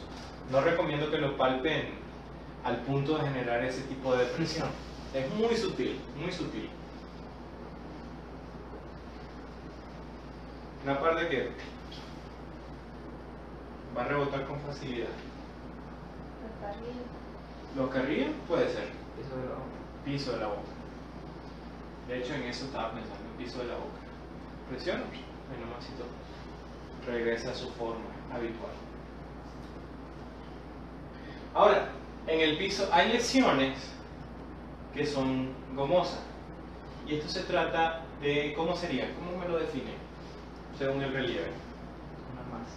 Una masa porque es bastante grande, ¿no? Y esta masa es gomosa porque rebota. Mucho tiene que ver qué hay dentro de eso. Y si yo les digo que hay saliva ahí dentro, este es el clásico ejemplo de un quiste de retención mucoso, que cuando se ubica en el piso de la boca recibe el nombre de ránula, porque simula el vientre de Batracio, que es de una ránula. Entonces, la ránula es el claro ejemplo de una lesión gomosa en el piso de la boca. Es un quiste que tiene dentro saliva. Duele. Y miren que está bien vascularizado, ¿no? Muy bien vascularizado. Tenemos como tercer componente o elemento dentro de la consistencia lo firme. Y lo firme es como eso, ¿no? Para ir el domingo al parque o al mall, comerse su sorbetito. Todo el mundo sabe de que esto tiene cierto grado de resistencia, pero no es tan duro, ¿no? Que me lo puedo comer. No como la tacita, ¿no? De esquimo, esa no me la puedo comer. ¿Y a qué parte de la cavidad oral se parecería a esto? La encía. Yo sé que, o sea, tiene un soporte óseo, pero lo fibroso de la encía le da cierta firmeza. Cuando se vuelve inflamatorio, aumenta el tamaño y ya se vuelve un poquito más blanda. Entonces, eso sería en condiciones normales, ¿no? Habituales. Y aquí tenemos un ejemplo de una lesión que sería firme. El claro ejemplo de una lesión firme se trata de un fibroma, que está compuesto por fibras colágeno y proliferación de células fibroblásticas. Ese es el claro ejemplo de las lesiones tipo fibroma. Ahora, si se fijan en esto, estamos en la mucosa del labio. ¿Se ve tan vascularizado como la ránula? Es menos vascularizado porque lo que tiene más es tejido de granulación y fibroblastos. El otro es saliva. La vascularización es para la pequeña y delgada capa de células que está alrededor del quiste. Muy bien. Entonces, antes de hablar del examen clínico, le voy a dar una guía ahorita de cómo es que se hace lo que sería la evaluación de las lesiones y todos los criterios. Hablamos de 3 grandes criterios, que era lo que tenía que ver con el relieve, la cantidad y la consistencia. y ahora vamos a ver cómo se puede analizar esas características de forma más detallada. Solo denme un momento. Vamos por aquí. para hablar un poco más del proceso diagnóstico. Entonces, nosotros como odontólogos tenemos la obligación de hacer unos buenos diagnósticos, y más cuando se trata de patología oral, porque son casos que son un poquito más desafiantes, ¿no? O sea, muchos colegas pueden atender casos sencillos, y cuando me refiero a un caso sencillo de diagnóstico, no es difícil diagnosticar enfermedad periodontal, no es difícil diagnosticar una carie, ya en ICTA grado 5, grado 6, es bastante sencillo. Pero cuando se trata de patología oral, es un poquito más complicado porque hay muchas lesiones que se parecen entre sí. Así que yo tengo que tener ese conocimiento para hacer un diagnóstico muy bueno. Entonces tenemos que hacer esos diagnósticos acertados, y la mejor manera es teniendo toda la información. Recuerden que hablábamos de que el paciente es como un rompecabezas, y en esa línea yo tengo que armar todas las piezas, incluso obtener información que ni siquiera el paciente sabe que era importante. Entonces, ¿qué necesito yo para eso? Necesito reunir 4 cosas. Que uno es el conocimiento. Yo no puedo comenzar a dar diagnósticos si yo no sé la diferencia entre una úlcera y una proyección exofítica. Por ahí vamos a empezar. No puedo dar diagnósticos si no sé las etiologías de las enfermedades y si no tengo un sentido común para el abordaje de las lesiones. Si yo sé cómo abordar el caso y puedo generar en mi proyección clínica 3 eventos de resolución, donde yo sé qué hacer en cada uno de ellos, entonces yo ya estoy capacitado para abordarlo. Y eso tiene que ver con la habilidad. La habilidad que nos lo va a dar la experiencia y la práctica. Entre más nos sometamos a este tipo de situaciones, vamos a tener un nivel de expertise mucho mayor. Y como ya sabemos, un aliado muy importante, la historia clínica. El tiempo invertido en historia clínica se recompensa con un buen diagnóstico. No puedo yo comenzar a hacer una historia sin no tener todos los datos o las cartas sobre la mesa. Y bueno, también recurrir a los exámenes complementarios, ¿no? Yo necesito saber, por ejemplo, ¿cuándo mandaría un examen complementario? Cuando ¿se acuerdan del caso del paciente que llegaba para cambiarle la restauración y tenía la masa, la proyección exofítica, que no queríamos decirle tumor? Entonces, ¿yo le puedo decir ahí de que tiene un tumor? No. Yo necesito hacer un examen complementario. Yo necesito usar la biopsia, ¿no? Para poder tener ese elemento de sugerir la opción más correcta. Puedo hacer una completa o una parcial. Entonces, yo parto de un principio de patología que es prácticamente universal. Y es que una célula normal, sometida a estímulos, viene y genera un proceso de adaptación. Esto lo vimos en clase, ¿se acuerdan? En el principio de la modificación de la célula. Sí. Entonces, esta célula bajo estímulo puede seguir funcionando. Se adaptó. Si comienza, imagínense los taxistas aquí de Managua, comienza a haber una ola de calor y el 70% de los taxis de acá de Managua no usan aire acondicionado. Pero comienza a haber, Dios no lo quiera, una ola de calor impresionante, donde para poder montarse en un transporte público o urbano necesita tener aire acondicionado. ¿Qué van a tener que hacer los taxistas? Programa. Pero brindar ese servicio, entonces adaptarse a eso, ¿no? Entonces, si yo tengo malo el aire acondicionado en mi carro, ¿qué tengo que ir a hacer? Quiero repararlo, ¿no? Entonces yo me adapté a la situación. Ahora, si frente a ese estímulo ya llega un punto donde ya no se pudo adaptar, o sea, como mi vehículo es un poquito viejito y me sale bien caro y tengo que irle a dar mantenimiento cada 2 semanas, pues me sale muy caro. Entonces ahí yo comienzo a tener problemas, ¿no? Es como que la célula se somete al alarma. Y ahí yo puedo estar en el punto de tener una lesión reversible o irreversible. Eso en dependencia si el estímulo sigue. Si el estímulo sigue, vamos a la lesión irreversible y tenemos como consecuencia una célula lesionada. Entonces yo tengo que pensar de que los cambios que ocurren en boca son una acumulación de eventos. Una cosa va a llevar a otra. Y así consecutivamente. Y lo mismo pasa con el tejido. Si yo tengo un tejido sano, una encía rosadita, y yo comienzo a fumar, ¿qué es lo que le va a pasar al tejido? Se puede producir más queratina, ¿no? Sí. Puede producir más queratina, y es un cambio fisiológico, ¿no? Pero si yo sigo fumando, entonces el tejido se somete a una alarma y puede dejar de producir queratina y producir ahora melanocitos. Y si ese estímulo persiste, yo voy a tener una lesión porque esos melanocitos proliferantes se van a convertir en un melanoma. ¿Ya? Entonces, el estímulo constante lleva a una condición cada vez más agravante. Esto es con aquellas enfermedades cuya etiología se conoce.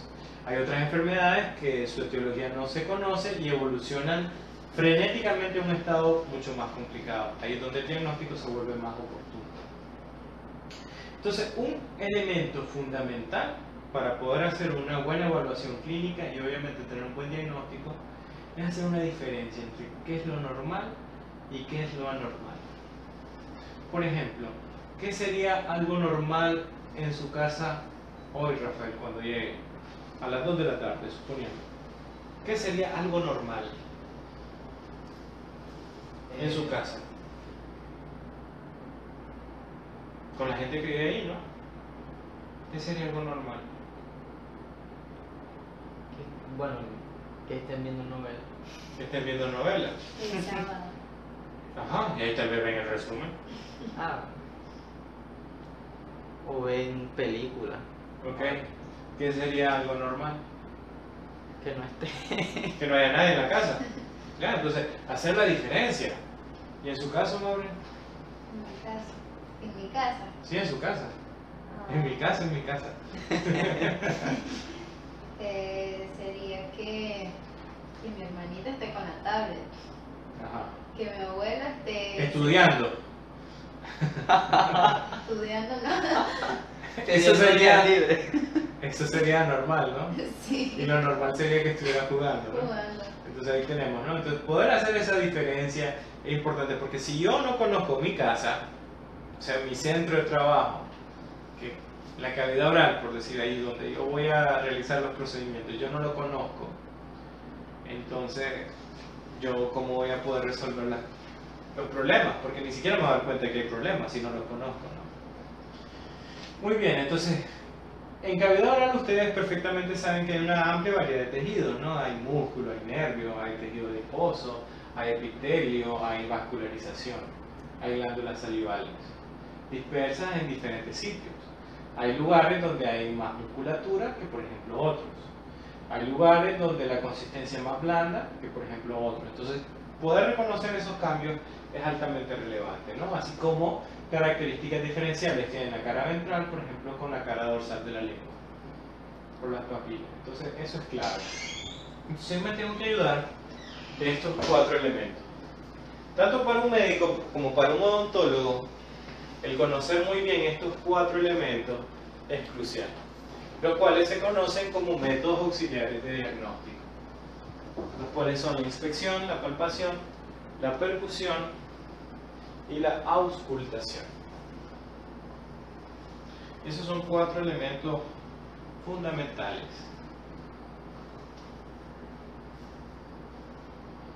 A mí siempre me gusta hacer esta pregunta, y la pregunta es, de esos 4, ¿cuál es el más importante?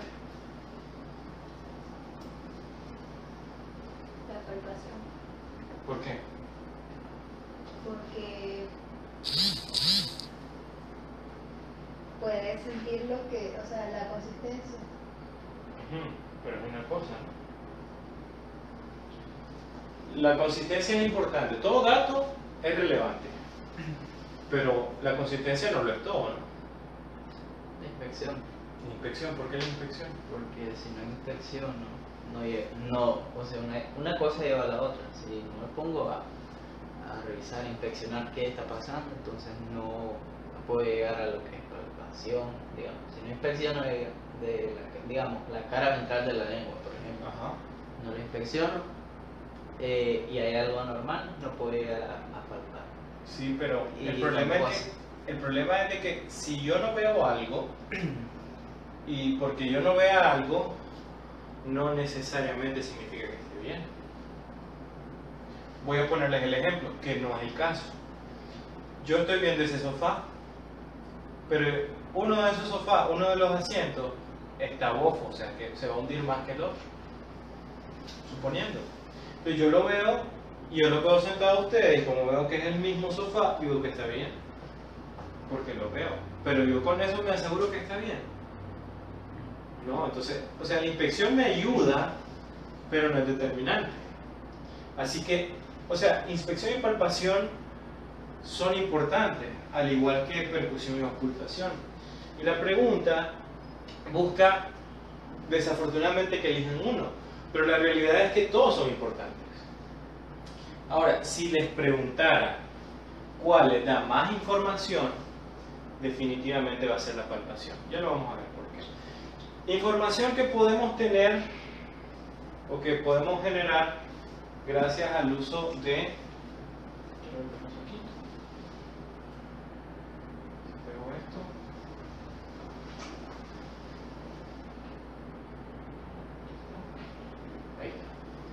Entonces, miren que pueden saber solo viendo el contorno, el color y la textura.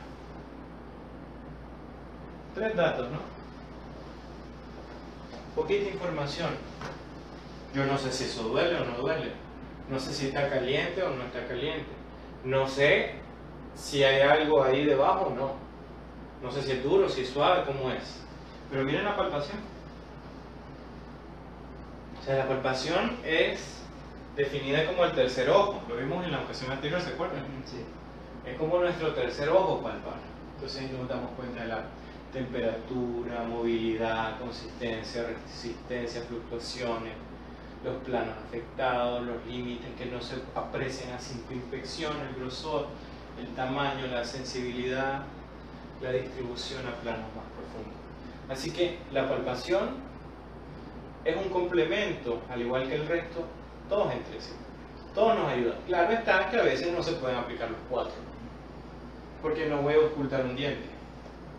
No le voy a usar mi estetoscopio y se lo voy a poner al diente que tiene pulpitis, no puedo. Pero sí lo puedo percutir, sí lo puedo palpar y sí lo puedo inspeccionar. Ahora, la percusión básicamente me ayuda para saber si el diente está sensible o no. Y la ocultación para poder denotar el estado del hueso y también el estado de la articulación temporomandibular. Entonces, son complementarios los unos a los otros. Lo que sí estamos claros es que no puedo usar siempre todos, porque no se aplica para todas las circunstancias. Ni tampoco voy a poner el estetoscopio en el paladar duro, ¿verdad? Y aquí tenemos métodos complementarios, que estos nos brindan información objetiva, pero que nuestros sentidos no pueden percibir. Y uno puede ser la aspiración, los exámenes de laboratorio, la olfacción, que no es tan específica, a mí no me sirve mucho, imagenológico, tomografía, resonancia magnética, radiografías, etc. Y algunas pruebas especiales, ¿no?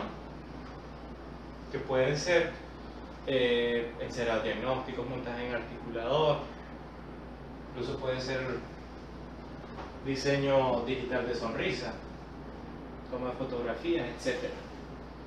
Entonces, yo tengo que saber qué usar, en qué momento usar y cuándo usar, porque eso me va a ayudar a tener un mejor diagnóstico. Ahora, yo no tengo que abusar de esto. ¿Por qué no puedo abusar de eso? Pensando en el paciente. ¿Por qué yo no puedo recomendarles, no les puedo decir, chicos, todo paciente que llegue a su consulta y ustedes vean algo raro, tómenle una biopsia? ¿Por qué no les puedo recomendar eso? Porque es muy invasivo. ¿Es invasivo? ¿Cuál sería otro argumento? Puede causar cierta incomodidad, o también si manda algún tipo de examen que tal vez no sea necesario. Eso La no. economía. También, eso implica recursos y tiempo. Y mi paciente me busca por mi experiencia. porque yo puedo resolver y voy a tratar de ser racional con los recursos que él dispone, ¿no? También. Entonces, yo cuando me doy cuenta que sí lo necesito, lo envío, pero si yo creo que está de más, no lo voy a enviar. Por ejemplo, enviar un examen de laboratorio para restaurar 2 caries, ¿está justificado o no está justificado? No, ¿verdad? Porque no le van a hacer nada quirúrgico. Pueden incluso trabajarlo con aislamiento relativo y ni siquiera van a usar una grapa, por ejemplo. Ah, pero el paciente de la masa, sí, ahí sí está justificado un examen de laboratorio, ¿no? Entonces uno tiene que seleccionar muy bien el caso para tener más éxito en ese tipo de situación.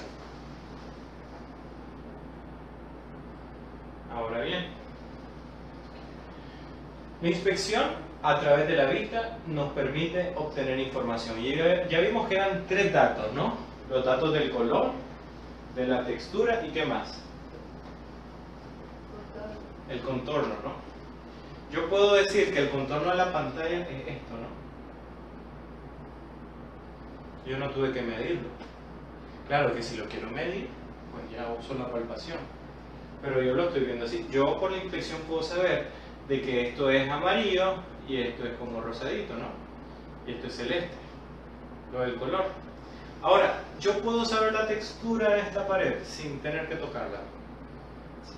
Y yo sé que esta textura es rugosa. Ah, y este cristal ¿cómo es? Liso. Y esta parte se ve aún más lisa que el resto, ¿no? Entonces, eso me da la inspección, me da una idea.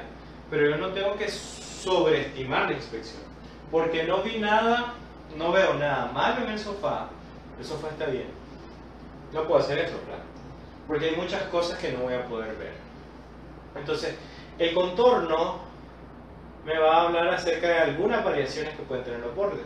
En este caso, si ustedes se fijan, aquí está un poquito más rojo, porque esta es una prótesis removible que está dentro mucosoportada. Tiene dientes que se ajustan a él, pero también tiene mucosa. Y este dientecito está bastante mal, ya no. Entonces la prótesis es una marca, ¿no? Yo sé dónde deja esa marca la prótesis. Y yo también puedo saber que esa prótesis no cubre esta parte del paladar. Y eso lo sé simplemente viéndolo. Yo no necesito forzosamente que el paciente se ponga la prótesis para notarlo, porque aquí la mucosa me lo está diciendo. Yo puedo ver de que esto, que es una lesión en diana, porque tiene un halo después de una área de concentración de pigmentación, y aquí tienen otro más pequeño, yo sé de que esta es una lesión múltiple, porque veo una aquí, veo otra ahí. Ahora, el color, hay colores que son habituales y colores que no son habituales. ¿Qué sería lo normal en el paladar? Un color como. Bueno, que sea un poquito más pálido que el paladar. Un rosado pálido, ¿no? Sí. Yo veo el paladar blando y veo el paladar duro y veo que el duro es más pálido que el blando. Ah, pero cuando ya me encuentro, miren, rojito esto. ¿Y esto qué relieve es? Fíjense. ¿Qué relieve es ese?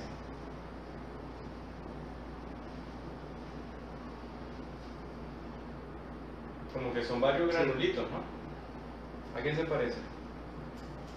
Una úlcera.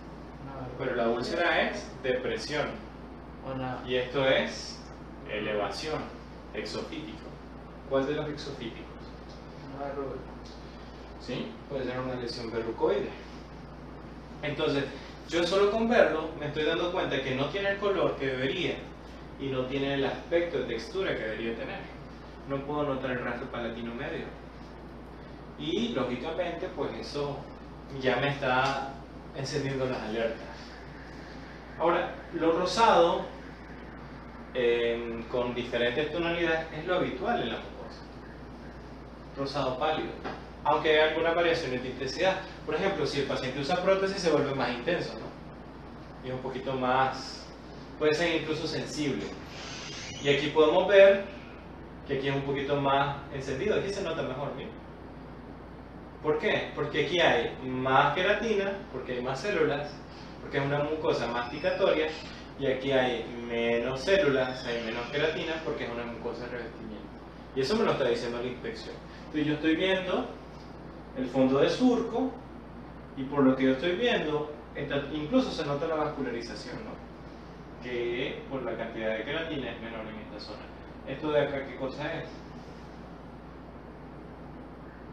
Los frenillos laterales, y aquí tienen el frenillo labial central. Ahora, ¿qué factores hacen de que se vuelva un poco más pálido o más blanco? El incremento de grosor epitelial. ¿Cuándo se da esto? En los ejemplos que hemos puesto. Cuando, digamos, el fumador que hay incremento de queratina. El estímulo genera un cambio en el tejido adaptativo que era el incremento de grosor. Disminución de la vascularización. ¿Qué puede generar la disminución de la vascularización?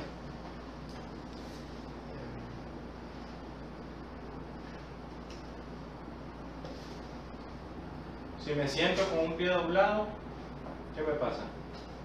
2 horas sentado así con el pie doblado. Y eso generó una compresión y una disminución de la vascularización. Entonces, lógicamente, ayudó mucho para poder conseguir eso, ¿no? Regiones de estímulo masticatorio, paladar duro, superficie dorsal de la lengua y encía. Estas deberían de ser más blancas, ¿no? Más pálidas. ¿Por qué? Porque tienen más queratina, porque están expuestas al trauma. Ah, pero encontrar eso en el piso de la boca, que sería raro, ¿no? Sí. Encontrarlo en el paladar blando, también sería raro. Entonces, ¿qué hacen que algo se torne más rosado, más rosa intenso, rojo? El adelgazamiento del epitelio. ¿Qué relieve generaba eso? El adelgazamiento del epitelio. La úlcera. Incremento de la vascularización. Por ejemplo, hay algunas neoplasias que generan proliferación de vasos sanguíneos como un hemangioma. Y ese es el ejemplo clásico. Disolución parcial de la colágeno en el tejido subepitelial. Puede ser por una abrasión. No me fijé con mi copa de hule porque estaba haciendo una limpieza, o se calentó mucho la parte activa de mi pieza de baja y lo pegué a la mucosa. Generó una erosión en la superficie. Entonces se ve un poquito más rojo. Ahora, los estados blanquecinos pueden producirse porque hay neoplasia o traumatismo, o estímulos nocivos de carácter crónico, como el hábito del fumado. Por ejemplo, lo blanco, ya dijimos una lesión que era peligrosa y que era blanca, y que se manifestaba como una placa, y pusimos el ejemplo de que estuviese ubicado en el triángulo de la muerte.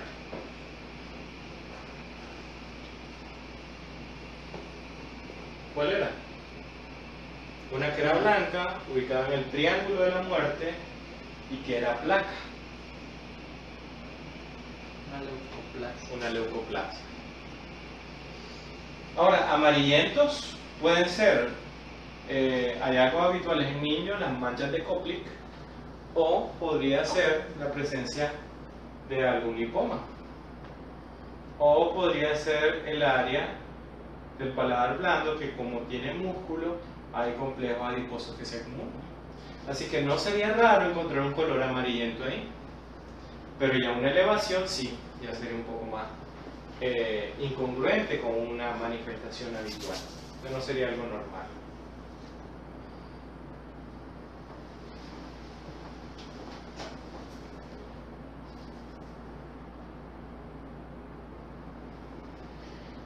Los colores marrones, ya lo dijimos, ¿no? Pigmentaciones, ¿se acuerdan? Depósitos de metales, sustancias exógenas, endógenas. Podía ser el mercurio. ¿Cómo se llamaba el depósito de mercurio? Depósito de mercurio. ¿Sí? El nombre técnico que íbamos a utilizar para mencionar eso, o nombrar eso. Argiliosis. Argiliosis. La textura, ¿no? Simplemente ver algo nos permite saber las diferencias de texturas. Y, por ejemplo, algo que sea rugoso. ¿Qué parte del paladar es más rugoso? Las rugas para ti. En la premaxila, ¿no? ¿Qué parte es más lisa? Las partes laterales a lo que sería el rafe palatino medio. Ahora, ¿qué sería raro en la cara dorsal de la lengua? ¿Cómo es su textura normal? Un poco poco rugosa. Es rugosa. ¿Qué sería lo atípico? Que sea liso. Exacto. Y que sea lisa porque sea lisa o porque se pierden las papilas o porque hay un proceso inflamatorio. Entonces también nosotros debemos de tomar en cuenta que cuando analizamos un tejido, o sea, nosotros también tenemos que analizar varias capas de tejidos ahí. Y por ejemplo, yo sé que soportando este epitelio no hay hueso, ¿verdad? No. Porque estamos en el carrillo. Entonces lo que vamos a encontrar es músculo. Ah, pero hay una zona más posterior que no hay músculo, sino que complejos adiposos. Ahora, si fuera en el paladar, pues encontraríamos hueso. Entonces yo tengo que saber y estar consciente de que hay varias capas las que estoy analizando. Y yo puedo no notar ningún cambio en el epitelio, pero sí pueden haber cambios en lo que sería el tejido conectivo. Ahora, si aquí, que es mucosa, lo que está soportando, yo presiono y se vuelve duro, ya no sería algo normal, ¿no? Porque ahí debería de ser flexible, ¿no? O gomoso, como habíamos dicho, ¿no? Rebota. Y también tengo que tomar en cuenta de que cuando yo inspecciono algo, mi visión tiene límites. Compárense con un compañero suyo, compañera que use lentes. ¿Cómo será su capacidad de inspección?